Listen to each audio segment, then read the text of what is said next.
Hi folks, and welcome to this week's Eat at Medved's modification blog, and I'm going to show you guys how to upgrade your Quake series to an up-to-date graphical stage. And this will include Quake 1, 2, 3 and 4 made by Raven Software, and obviously this is the first Quake 1 part of the video. As you can see, there's the original Quake 1 on the upper part of the screen. I had to cheat a little bit because the original Quake 1 doesn't really run on Windows 7 64-bit, so I had to use Quake Pro, which is very similar and doesn't change anything on the original Quake 1 graphics. The other client is called Epsilon, and it's based on Dark Places engine. It's called Dark Places obviously because it has a really cool shadow and lighting system. The Epsilon developers have implemented all the cool stuff on Quake1.com forum, and this has highly detailed textures, really sexy gun models, enemy models, and these extremely highly detailed particle effects, which are apparently eating a lot of computer resources. I have i3 2600 and a really good AMD VGA card and 6 GB of RAM, but I have only 18 FPS currently because the particle effects are eating the FPS, so I would like to apologize for this. If you have a lower end computer, don't worry. The game has an implemented graphic profile, and this is the ultra version. It has a high, medium and low version too, so probably if you have one processor, for example, one core processor, you will still be able to run the whole game. Yeah, I said game, not a mod, because this is a game, not a modification. It uses the original Quake 1 shareware version, and that's obviously free. And the rest of the stuff is made by the Quake1.com community, so the whole game is damn free and can be downloaded freely from the ModiDB servers. As you can see, it says to contact ID Software because we can buy the whole game from them. But let's talk about the advantages and disadvantages of this game. Obviously, the first disadvantage is the minimum config and highly detailed particles, which can be disabled, so it's not a big problem. The other one is, although you can play co-op or multiplayer, but it's really hard to concentrate in multiplayer if you see these really highly detailed textures. The third disadvantage is the biggest one. Due to the copyright, the Epsilon development team had to change the original soundtrack, which is made by Nine Inch Nails, and this game now only contains free soundtrack. Oh, look at this awesome quad damage, it has a real nail in it. So they had to use free music for the game, and well, it's not as awesome as the original Nine Inch Nails soundtrack, apparently. So after the first level of Quake 1, I'm going to show you guys how to implement the original Quake 1 soundtrack to this Epsilon version. But first, let's get the super shotgun, a double barrel.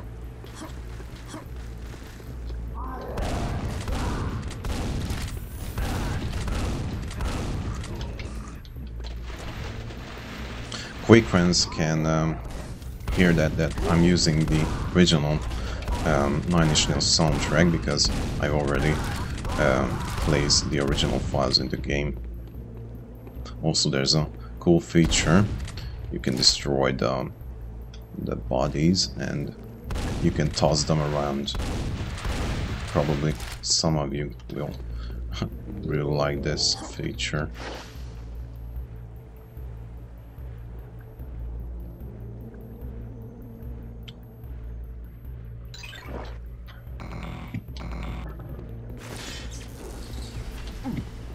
Let's go back and check out the water. The water looks really cool, by the way. Especially when you're underwater.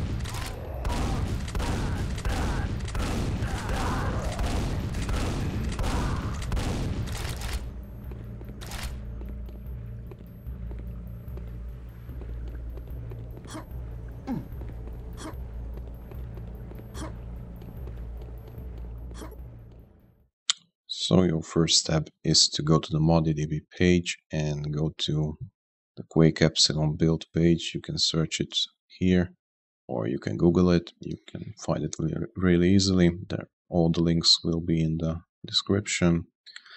Go to the download section. The last file should be what you want.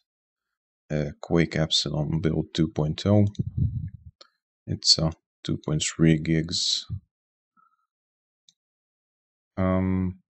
This is the main file, and common question is, can I play this mod? Can I play that mod? Can I play the mission packs? Yes, you can play the mission packs with Dark Places engine and with Epsilon, of course. Mission pack 1 is called Scourge of Armageddon, and this mission pack 2 is called a Dissolution of Eternity. You're gonna need these two files to make it just as pretty as the main game. And these two files, especially the mission pack 2, has a lot more different textures. Also, if you want to play the mission packs, you're gonna need to get your old pack files from your old CDs or your Steam version of the game. We also have these 3 files. These are simple mods, and they got retextured: Beyond Belief, Trivial, and The Myth. If you want to change the soundtrack though, you're gonna need sound ripping software. For example, CDX. I use mostly CDX. I'm gonna recommend it if you don't know anything about this. This basically gets CD audio and encode it to custom format, for example MP3, but we're gonna need OGG in this case. If you get your CD, your Quake 1 CD into the drive, you're gonna see that you have a data track and a lot of audio track. The data track is, you can see, 100 megs of installation files, and the rest is audio tracks. This is called multi-track CD. So, for example, if you put the installation CD in your car, on the car stereo, you can listen to it while you drive, because it has audio track too. What we have to do is go to the options, and by default it's gonna be on lame MP3. This is the default MP3 decoder, but we want OGG Vorbis, and select them, select the track you want, and these are the icons. Extract CD tracks to compressed audio files. It's gonna compress it to the default folder. Well, this was the whole process. We're gonna get a lot of files, and we have to go back to the installation folder of Epsilon, and we're gonna get this big ass file called Quake 1 Music Diabolipack PK3. PK3s are basically simple zip files. You can open them with, let's change it to zip first. Yep, I want to change it. You can go into it with the default Windows 7 built-in client. There's a sound CD tracks folder in it, and you just have to change these tracks with the ripped ones. This is the whole process. Or if you just simply delete this PK3 and make a music, and there make a CD tracks folder in it, and just copy the files in it. Simple as hell. So let's continue with Quake 2. As you can see in the upper right corner, there's the vanilla default Quake 2 graphics with the old school OpenGL engine. It looks kind of embarrassing. It has really outdated textures, and of course it doesn't have widescreen support. On the other hand, we have this mod called Berserker at Quake 2. It was developed by a Russian modder called Berserker, and he always releases a little update for this mod in every half a year. The last update was released in last August. He fixed a little bug about the demos, and it's a good thing because I've contacted him about the demo pack, and after 2 months he patched the whole thing up. It's good to see he's active and he's doing this good job. The big difference compared to the original Quake 2 is the texture pack. The texture pack has a lot of custom textures. Now you can see your name, Bitterman, really clearly. You can see the wall textures. Most of them have a really sexy bump mapping on it. We have a flashlight. You can see totally dynamic. You can see the shadows behind the barrels. We have a really cool glass effect. The explosion would be a little gayish. What the hell? So the mod is rather good. You can hear the Sonic Mayhem soundtrack. I haven't found a way to implement the soundtrack properly, but the game still has this CD audio option, so if you just pop in the original CD, or just mount an original CD image, it's gonna be the same. Unfortunately, the sound is a little bit low, and the music seems to be a bit louder than it should be.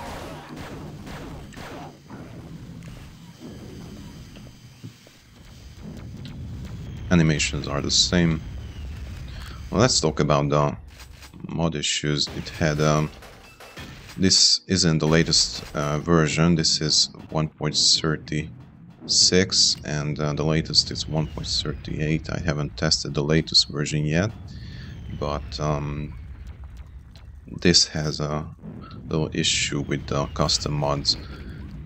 If you have issues with this, with custom mods, I would recommend Quake 2 XP engine, which is pretty similar to this. Doesn't have this really fucking awesome water effect.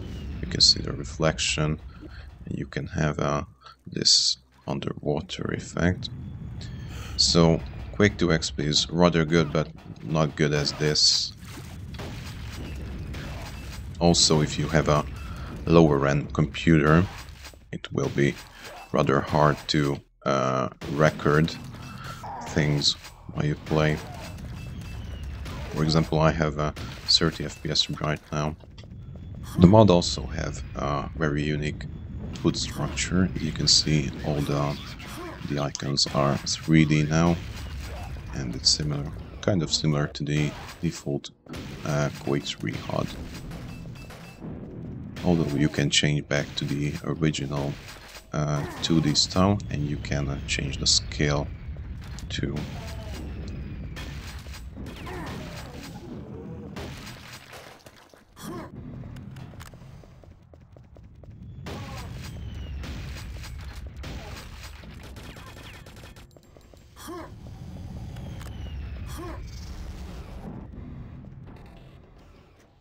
So this is the third part of the video.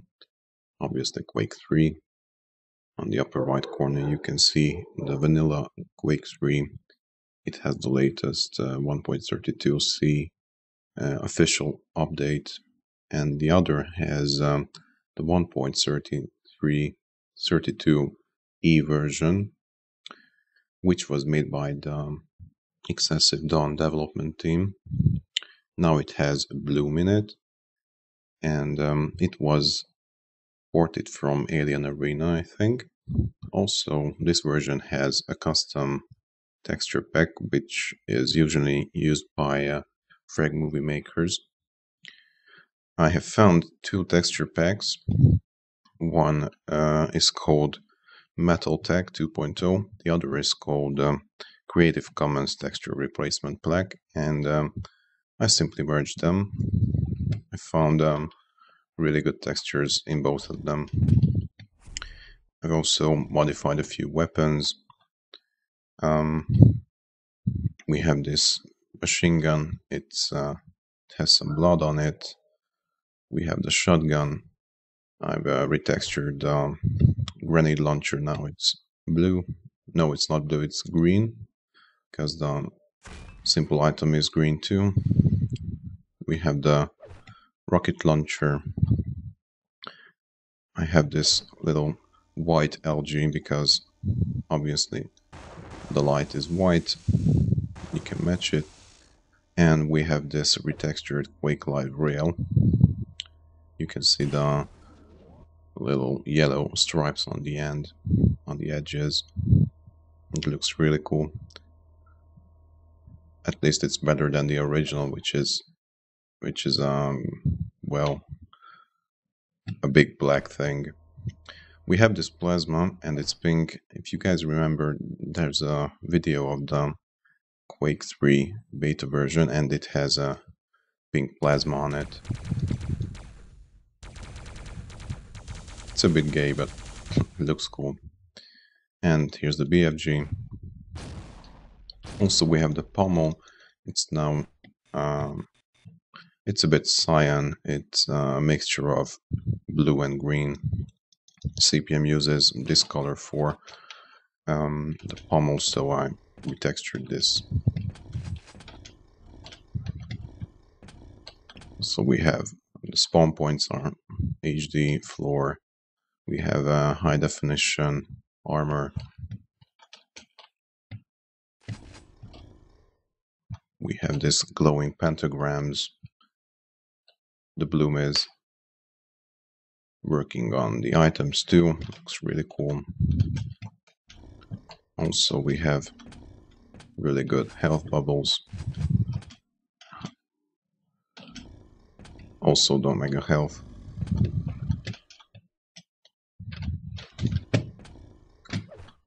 Many of you may ask that if this texture pack is good for multiplayer. No, most of the servers are using SV Pure, so you won't be able to use it. However, the bloom is coded to the engine, so obviously you will be able to use it whether you're a single player or multiplayer, and whether you're using any kind of mod. So it's compatible with CPM, Excessive Plus, Defrag, and anything you can name. You just have to type in R underline bloom and 1. This is the final part of the video. It's a Quake 4. On the upper right you can see the vanilla version of the Quake 4 single player mod, and you can see the tuned up version on the lower right corner. It's called Sick Mod, and it was made by Sickpin. Sickpin also made similar graphical mods for Doom 3 and Prey. If you install these SickMod mods on the games, on the ID Tech 4 games, you're gonna get bloom, HDR, color correction, and you can have a really cool glares and motion blur, this kind of new stuff that usually new games already have. It has its downside though, it's only available for single player. However, it can be implemented in multiplayer. I haven't figured out it yet. Obviously you're gonna need at least a really good dual core processor, because Quake 4 is famous from it not optimized graphical achievement made by Raven, and obviously this won't help it. Bigger downside is that it's really hard to configure it. It has tons of configurable, customizable options. It has you can see bloom, HDR, color correction, as I already said, but they all have at least 20 customizable little tweaks, and if you get it right, it's probably won't look good in the cinematics. It will good look in-game. If you do it the other way, it will look cool in the cinematics. It will look gay in-game. So it's really hard to make a proper config out of it. And the last part is that we have to disable AMD AI, which is a new hip for the AMD ATI developers. They implemented this artificial intelligence for no reason. I had no idea. You have to disable it because otherwise you're gonna get layered pictures, and the bloom going to move from the original picture, and it's gonna look like you're drunk or something like this. Well, finally, this includes all of the Quake series graphical mods. I hope you liked it, and for future mod reviews and these little tutorials, drop a like or a subscribe, and see you guys next time.